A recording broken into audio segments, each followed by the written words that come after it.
After decades of struggle, the county plans to tear down Liberty Square, Miami's oldest and most historic public housing project built in 1936, in hopes to build a new, improved neighborhood.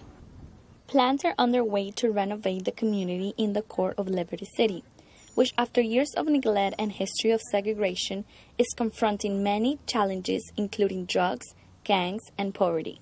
Miami-Dade Mayor Carlos Jimenez obtained $74 million in public funds, $32 million of which would come from the voter-approved general obligation fund. It's a huge project, and local low-income housing developers are lining up.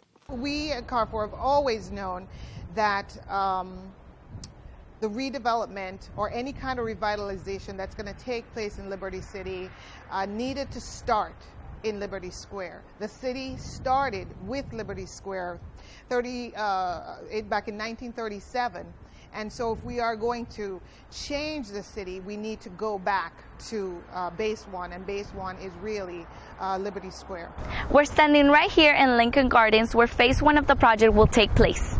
This 9-acre vacant site in Bronzeville, it's approximately 2 miles away from Liberty Square. This will allow us to build there first, about 150 to 200 units, before we touch Liberty Square.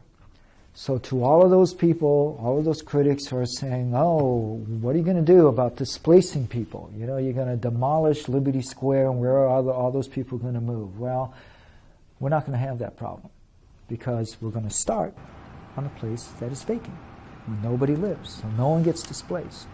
So when we build those 150 to 200 units, then we're going to take 150 to 200 families from Liberty Square, as an example, let's say this green area, move them over to Lincoln Gardens. Then we're going to demolish the area that's vacant, build there. Then we're going to move people from, let's say, phase 3, what we have here, into what is called 2 here, and we'll go along the lines. Even though the project seems well planned, some residents are skeptical about the change. The Miami Workers Center strives to educate the community, going door to door explaining the changes to come. You know, they said if you're up on your rent, you're in good standing, that you could go over there.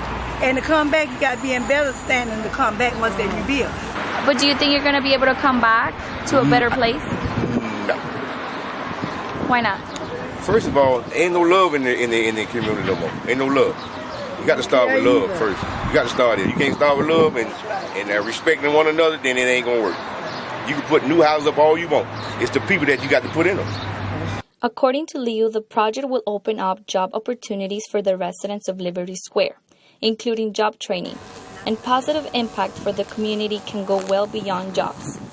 In a nutshell, you're going to have less crime, you're going to have higher unemployment, you're going to have a mixed income community, which has proven in every case in terms of transformation of low income communities, has been the key to changing the nature of the neighborhood for the long term.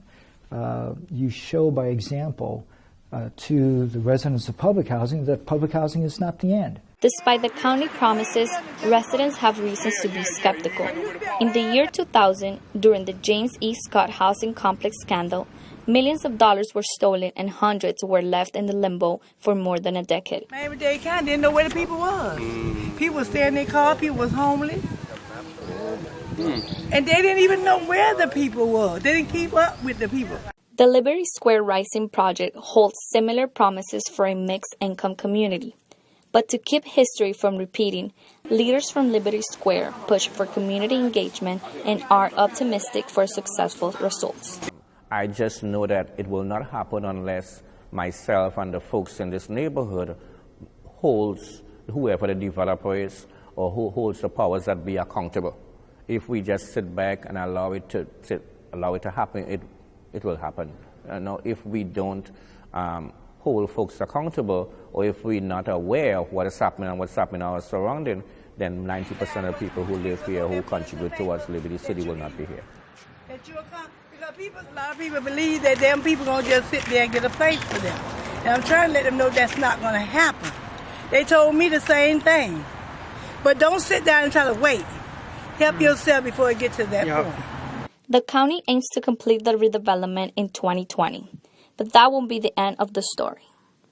Public housing was never intended to be the final resting spot when you're 20 years old, and then you're going to be there when you're 60 or 70 years old. That was not the intent of public housing.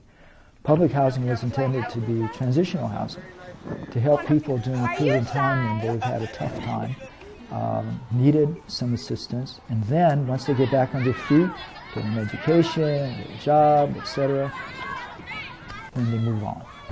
Reporting for FIU Liberty Square Rising, I'm Melissa Sandoval.